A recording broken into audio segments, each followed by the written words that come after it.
Welcome to Meet the Mauer Alumni series. My name is Kathy Kim, current SJT student.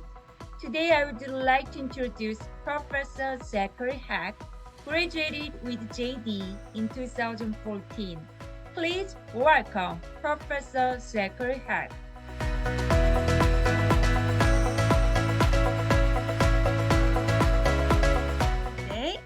Hi, so can you introduce your name and your company and your location? Sure. My name is Zachary Peck, and I am a privacy and data security attorney with the law firm of Taft, Stettinius, and Hollister. And I'm also an adjunct professor of cybersecurity law at the Indiana University Maurer School of Law and Wright State University. First, can you tell me more about your company? What is your role? Sure. So my practice area is in privacy and data security. So I counsel companies with respect to really all elements of data governance, whether it be compliance with state, local, or federal laws and regulations, or guidance and coaching in the aftermath of a data breach. Taft is a large regional firm. We're in the AmLaw 100, and we have offices in Minneapolis, Chicago, Cincinnati, Columbus, Cleveland, Indianapolis, Dayton, and beginning January 1st, we're also going to have an office in Detroit, Michigan. But really, our practice is global. We work with clients all across the country and all around the world to work with them on whatever their needs may be within privacy and data security. Can you tell us more about what do you value in your work?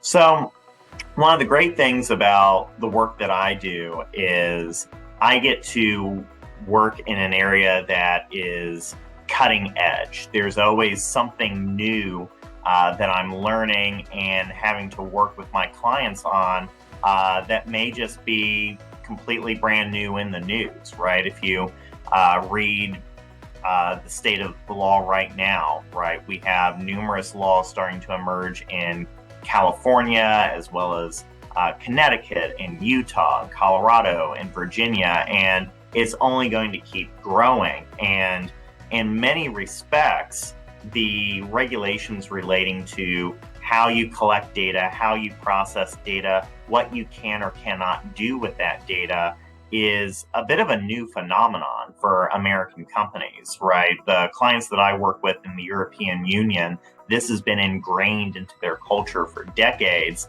It's a little bit more innovative in the United States. So one of the challenging aspects of my job, but also one of the more rewarding aspects, is figuring out how I can counsel a client to achieve their business goals while still balancing what's required of them through the law and finding reasonable solutions. One of the things I like to tell my clients is that I'm not here to tell them no, right? Far too often, attorneys are kind of viewed as the bad guy. They're saying, no, you can't do that, you can't do that. My goal is really to figure out, okay, you have data, you have information that you want to use. How can we get there? And so sometimes that requires some creative solutions, some creative thinking, and it gives me the opportunity to really get to know their business and figure out what's going to work for them. So that's one of the really rewarding aspects of my job. The other is that kind of on the other side of things, when a company suffers a data breach or they're dealing with a ransomware attack, that's going to be one of the most stressful events of that client's life. And so being able to be that calm and steady hand on the wheel to say, I know this is stressful, I know there's a lot on the line, we've been through this before, I know how we can get us out of it with as minimal harm as possible. Being able to be that voice in the room, being able to provide that kind of guidance, and in many respects, mitigate that harm is something that I really, really enjoy being able to figure out how to get out of that. Yeah, so is your working also related to your teaching at IU Maurer now? Yes, so I've been very fortunate to be able to be on the adjunct faculty for two different universities. Starting in 2016, I began teaching at Wright State University in their cybersecurity master's program. So I teach a course, it's for graduate students, but also for undergraduates that are in the computer science department. And really, it's kind of a diet caffeine-free version of a law school class where we're giving a survey of nascent legal issues in privacy and security that they may deal with if they go to work for a government contractor or the government itself, or they're in private business. Everything from this is what regulated data is and these are the rules around it, to what do you do if the FBI shows up on your door and they say, we want all of these records, right? When can you resist that? When do you have a legal duty to resist that? So we get into a lot of those different types of situations, and it's enjoyable for me because these are non-lawyers, right? These are people with no legal background whatsoever, but there's a recognition that their job is going to touch on certain legal obligations. So I'm there to give them a survey of what that looks like. And I've been doing that since 2016.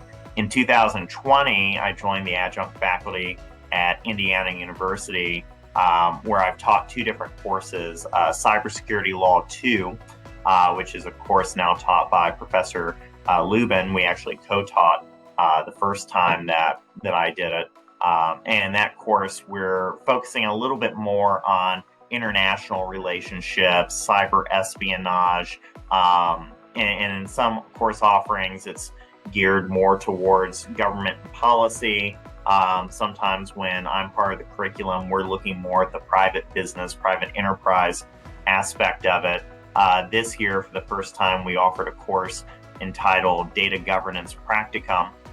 And in that course, we are giving students really an opportunity to see day to day what it looks like to follow these privacy and security regulations. So it involves hands-on activities where students are responsible for drafting a privacy policy and interviewing companies that are going to be using that policy to figure out what data they have, what information they use, all the way up through putting together a fictional company that suffers security incidents, including a ransomware attack, and simulating what some of those pressures are. I think far too often when we think of a ransomware attack, we just think, okay, they've locked down our data and the bad guys want money.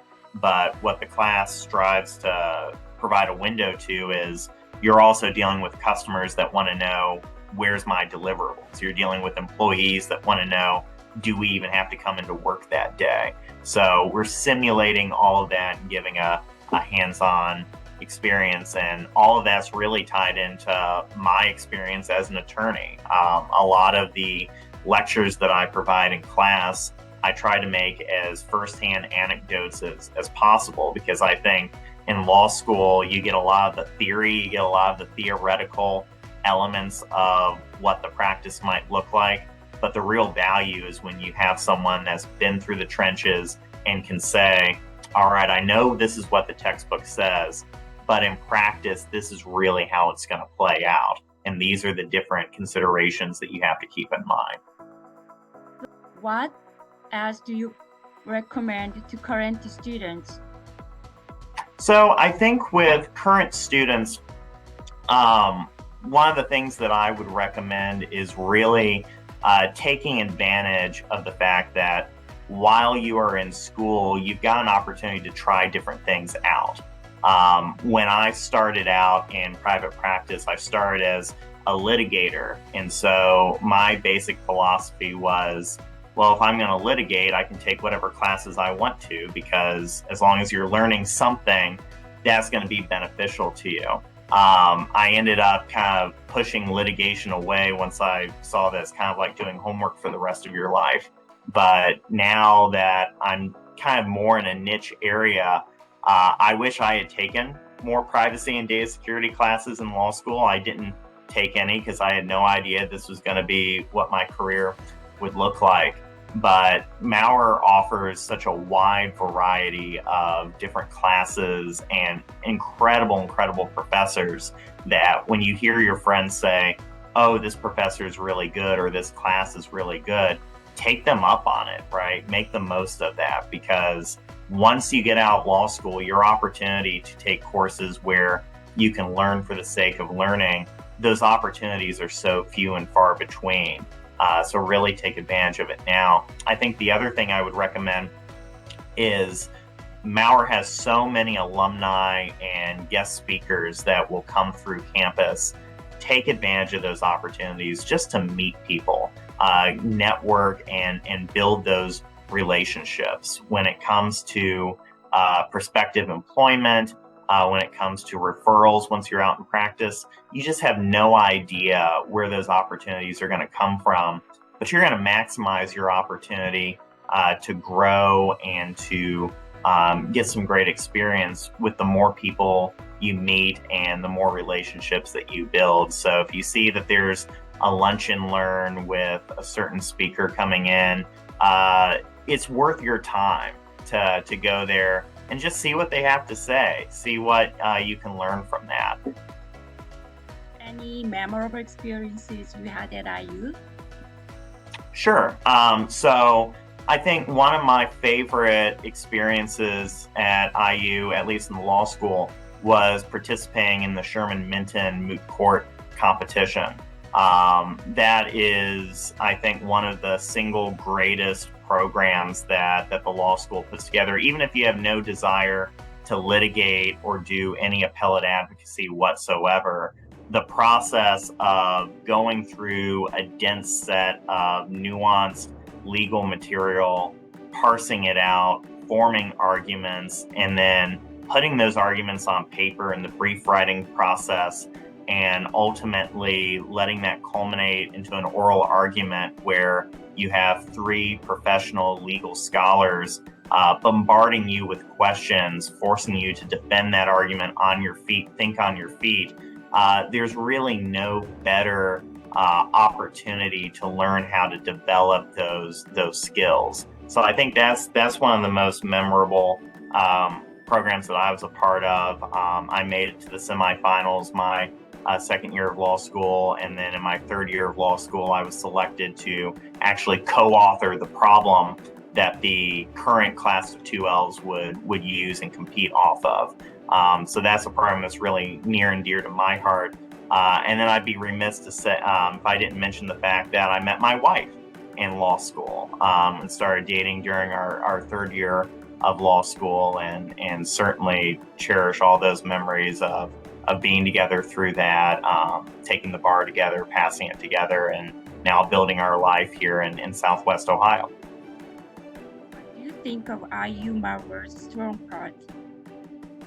So I think, Maurer is an excellent school. I'm very glad to see engaged students every single year, whether I come back to judge moot court or speak at a lunch and learn or teach one of the classes that are offered through the curriculum. It always brings together a very diverse and representative student population that cares about the community, right? During those 3 years at IU, I feel like everyone has a sense of community with the law school, but also with the city of Bloomington. And so whenever I come back to campus, it always feels like I'm coming home. And it's a very special place. There's a collegiality, there's a civility that's there that is that's really special. It's really unique. And I know that when I was in my first year of law school during the orientation, Dean Fromm, we were one of the last classes that had the privilege of getting to be under Dean Fromm's mentorship. And he really stressed in that orientation the fact that beginning today, you are a professional. And there's a certain standard of civility and excellence that comes from being a professional, regardless of where you stand in your class, regardless of what you go on to do with your degree from Maurer. You are representing yourself, your community, and your school. And I find that the more time I spend as an alumni, that really resonates with me, that pride with IU, the pride with community.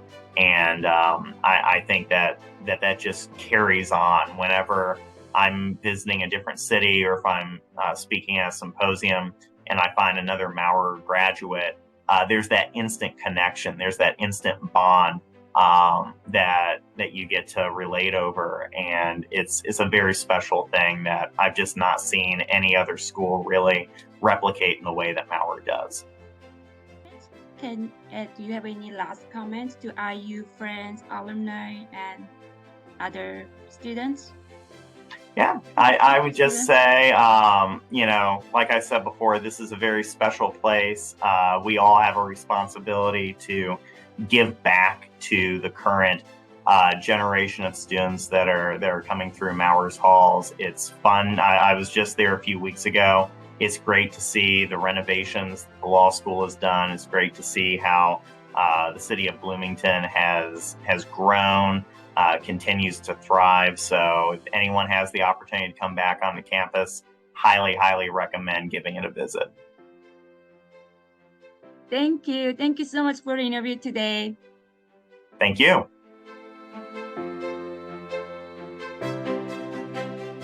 It was a pleasure meeting with Professor Zachary. Thank you.